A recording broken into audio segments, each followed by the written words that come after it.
Tem um momento que a maioria das pessoas nunca admite em voz alta. É aquele momento em que você chega em casa, fecha a porta e antes mesmo de soltar a bolsa já está com o celular na mão. Não porque alguém mandou mensagem, não porque tem algo urgente, mas porque o silêncio, esse intervalo de 2, 3 segundos entre você e o próximo estímulo, ficou grande demais. Você coloca uma série que já viu, ou abre o Instagram sem saber o que está procurando, ou liga para alguém só para ter uma voz no ambiente. E em algum lugar, numa camada que você não nomeia, existe um alívio. Como se você tivesse escapado de alguma coisa. Mas escapado do quê? Não da solidão, da sua própria companhia. E essa é a distinção que ninguém ensina, porque ninguém quer admitir que precisa aprender. A solidão é uma circunstância. Você pode estar sozinha num quarto ou rodeada de gente. O que muda é o outro. Mas a sua companhia, essa está sempre lá, e em algum momento da sua vida, você aprendeu que ela não era suficiente, que o silêncio que ela gera é incômodo, que quando para o barulho externo, o que fica dentro incomoda demais. Hoje eu quero falar sobre isso, não sobre como gostar de si mesmo, essa frase que já virou tão vaga que perdeu o peso.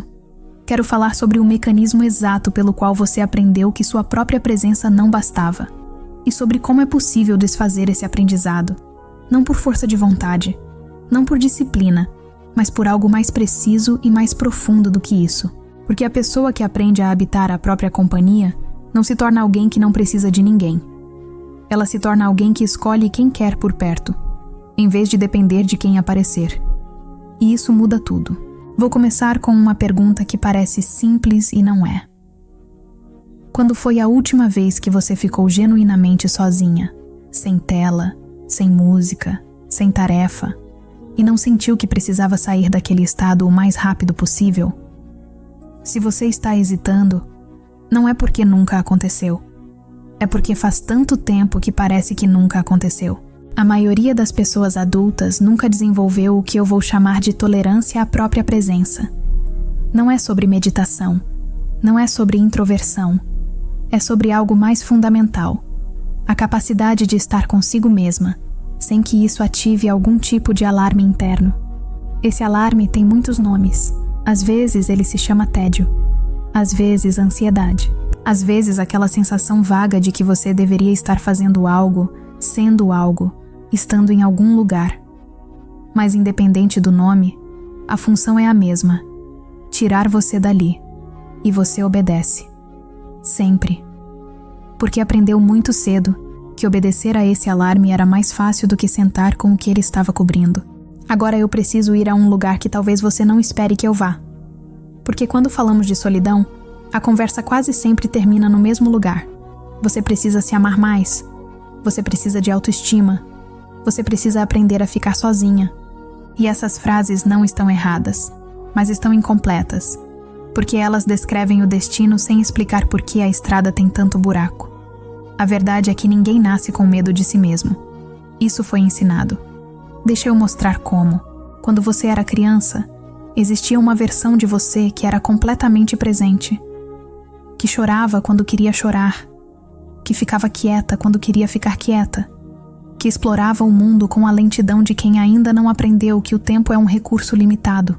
Essa criança não tinha medo do silêncio, porque ela ainda não tinha aprendido que o silêncio era o lugar onde os adultos ao redor dela ficavam desconfortáveis. E aí, algo aconteceu. Não precisa ter sido um trauma grande. Na maioria dos casos não foi. Foi algo muito mais silencioso e muito mais repetido. Foi a vez em que você estava sentada quieta e alguém perguntou: "Por que você está tão quieta? Está bem?" Como se quietude fosse sintoma de problema. Foi a vez em que você estava processando uma emoção e alguém disse: "Para de pensar tanto nisso." Foi a mensagem, explícita ou implícita, de que a sua presença consigo mesma era estranha, era excesso, era algo que precisava ser justificado ou interrompido. E você, com a inteligência adaptativa que toda criança tem, aprendeu. Aprendeu que ficar muito consigo mesma deixava as pessoas ao redor desconfortáveis. Que era mais seguro, mais aceito, mais amado, estar orientada para fora, para o outro, para o barulho, para a performance de estar ocupada e conectada e sempre disponível para o mundo externo. Esse aprendizado foi a solução inteligente de uma criança para um problema que era real. Ela precisava ser amada pelas pessoas que ela dependia para sobreviver. E se essas pessoas ficavam mais tranquilas quando ela estava voltada para fora, então para fora ela ia. Mas você não é mais essa criança. E o problema é que ainda está operando com a solução dela. Existe algo nessa percepção que pode doer de um jeito específico, não porque é cruel, mas porque é muito precisa. Porque você pode estar pensando agora: mas eu gosto de estar com pessoas, eu não estou fugindo, eu sou uma pessoa sociável. E pode ser verdade, mas sociável e presente para si mesma não são a mesma coisa. Você pode ser extraordinariamente boa em se conectar com o outro e completamente avessa a se conectar consigo mesma. Na verdade, muitas vezes é exatamente isso que acontece. Quanto mais você foge de si, mais você busca os outros. Não por amor a eles, por alívio de você. E os outros sentem isso. Talvez não conscientemente, mas sentem. Porque há uma diferença entre a presença de alguém que está com você porque quer estar, e a presença de alguém que está com você porque precisa estar.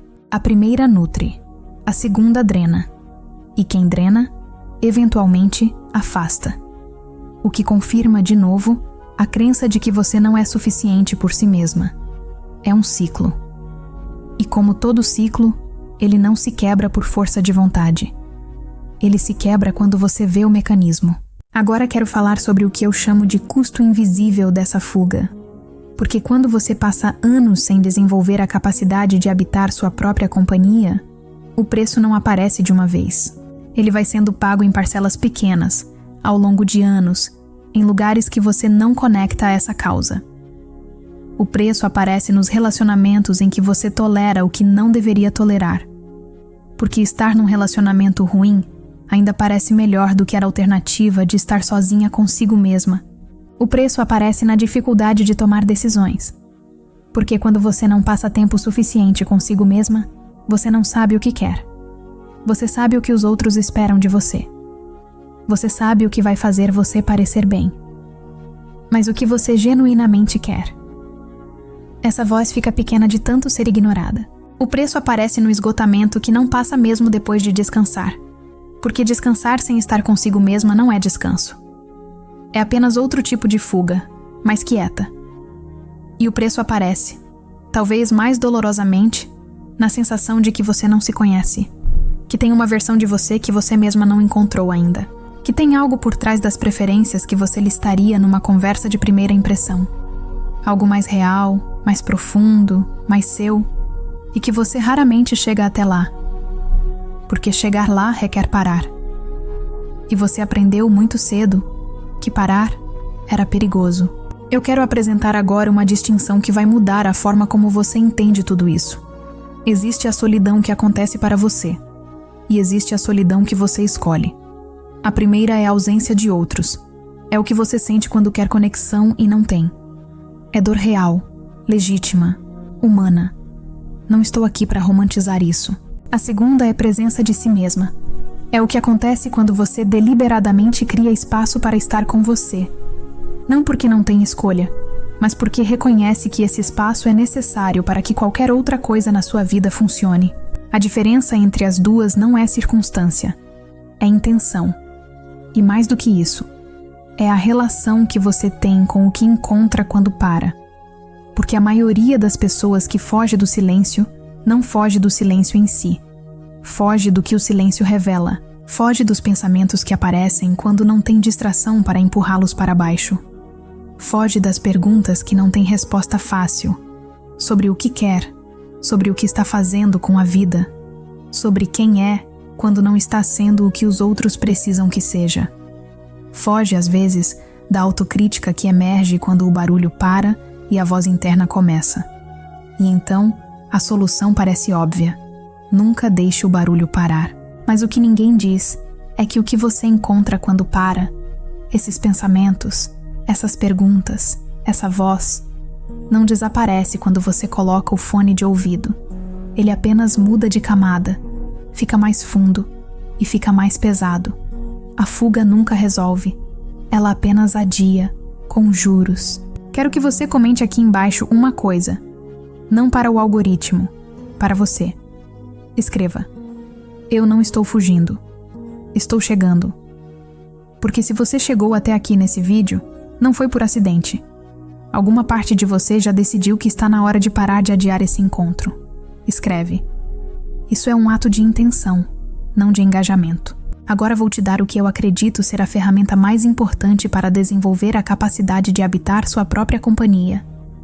E ela não é uma prática de meditação, não é um diário, não é um ritual de autocuidado, embora todas essas coisas possam emergir dela. A ferramenta é esta: aprender a distinguir entre o desconforto de crescimento e o desconforto de dano. Deixa eu explicar. Quando você começa a criar espaços deliberados de silêncio, quando você decide conscientemente ficar sem tela por 1 hora, ou sentar numa cafeteria sem fazer nada, ou andar sem fone de ouvido, vai aparecer um desconforto. Isso é garantido.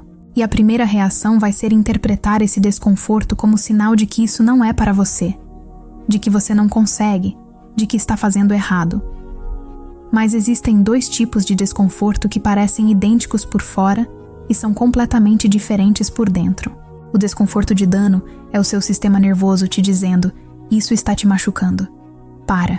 Essa mensagem merece ser ouvida. O desconforto de crescimento é o seu sistema nervoso te dizendo: isso é novo e eu ainda não sei como processar. Mas não é perigoso, é apenas diferente. A fuga do silêncio, na maior parte das vezes, é uma resposta ao segundo tipo de desconforto tratado como se fosse o primeiro. Você sente o incômodo de estar consigo mesma, o estranho, o não familiar, o levemente ansioso, e interpreta como evidência de que ficar sozinha é ruim para você, quando na verdade é evidência de que você ainda não se acostumou a você mesma. E acostumar-se leva tempo, leva repetição. Leva, acima de tudo, a permissão de estar num estado de construção sem precisar já ter chegado. A criança aprendeu a andar caindo. Você vai aprender a estar consigo mesma desconfortável, inicialmente. Isso não é fracasso. É processo. A segunda ferramenta é o que eu chamo de curiosidade em vez de julgamento. A maior parte das pessoas que evita estar consigo mesma não está evitando o silêncio. Está evitando o que emerge no silêncio, especialmente a voz crítica, o julgamento, a análise implacável do que fizeram errado, do que deveriam ter feito diferente, de como estão aquém. E então evitar o silêncio parece uma forma de autocuidado, quando na verdade é uma forma de evitar a conversa mais importante que você pode ter, mas de uma forma que realmente funciona. Porque o problema não é que você se analisa, é como você se analisa. Quando você entra no silêncio com o modo juiz ativado, cada pensamento que emerge vira a acusação. E claro que você não quer ficar lá. Mas existe outra forma de entrar, com curiosidade. A diferença é sutil e total ao mesmo tempo. Em vez de "por que continuo fazendo isso?", o que isso me diz sobre o que ainda preciso entender? Em vez de "não deveria ter me sentido assim", o que eu estava precisando naquele momento que não soube pedir? Em vez de "eu sou demais", o que essa intensidade me está tentando comunicar? Curiosidade não absolve, ela entende. E entender é o único lugar de onde a mudança real acontece. Não a mudança de comportamento forçada pela culpa, que dura até o próximo momento de estresse. A mudança de identidade, lenta, que acontece quando você finalmente começa a se ver com compaixão sem perder a honestidade. Existe algo que Jung chamava de individuação, o processo pelo qual uma pessoa se torna inteiramente ela mesma. Não uma versão melhorada do que os outros esperam dela, não a versão que funciona bem em contextos sociais, mas a versão que carrega dentro dela tudo o que é, inclusive o que foi suprimido, inclusive o que é difícil de olhar. Esse processo não acontece em grupo, não acontece na performance, não acontece no barulho. Ele acontece exatamente nos espaços que você passou anos evitando. Não porque o isolamento seja o objetivo, mas porque é impossível encontrar quem você é quando você está constantemente orientada para o que os outros precisam que você seja. A individuação, esse processo de se tornar inteiramente real, começa no momento em que você para de usar o externo para definir o interno. E isso só acontece quando você aprende a ficar consigo mesma sem precisar sair. Agora preciso nomear algo que você já sabe, mas que talvez ainda não disse em voz alta. Você já viu como essa história termina quando você não aprende isso? Você já viveu o relacionamento em que ficou porque estar com alguém, mesmo que não fosse a pessoa certa, era melhor do que o silêncio de estar só? Você já viveu a amizade que você manteve mais por hábito do que por escolha, porque abrir mão dela significaria enfrentar o espaço que ficaria?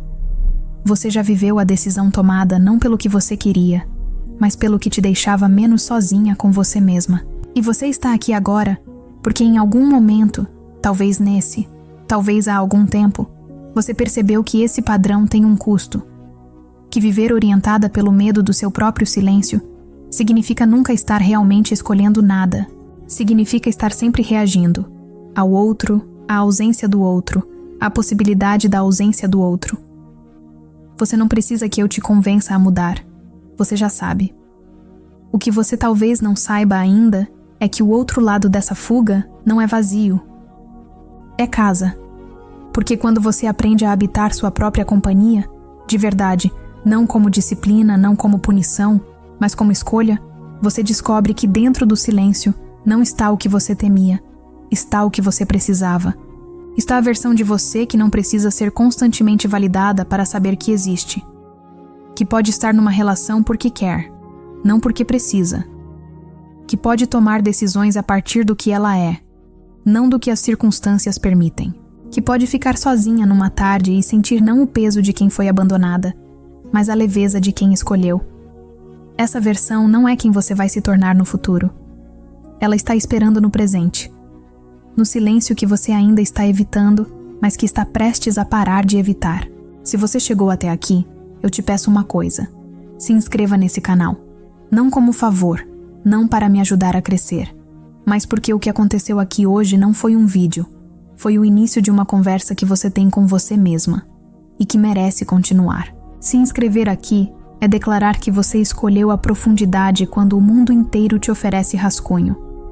E se você quer levar o que ouviu hoje para dentro da sua vida de uma forma mais concreta, com ferramentas, consequências, com o processo detalhado de como você constrói essa relação com você mesma, o e-book Autoestima Inquebrável é a extensão natural desse vídeo.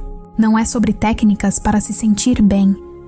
É sobre o processo de se tornar real, de construir uma relação com você mesma tão sólida que o que os outros pensam, o que os outros fazem, o que os outros sentem em relação a você, deixa de ser a régua pela qual você se mede. O que você ouviu hoje é o mapa. O Autoestima Inquebrável é o território. O link está na descrição. E antes de terminar, eu quero deixar uma coisa com você, não como motivação, como reconhecimento. Você não está aprendendo a ficar sozinha. Você está aprendendo a chegar em casa.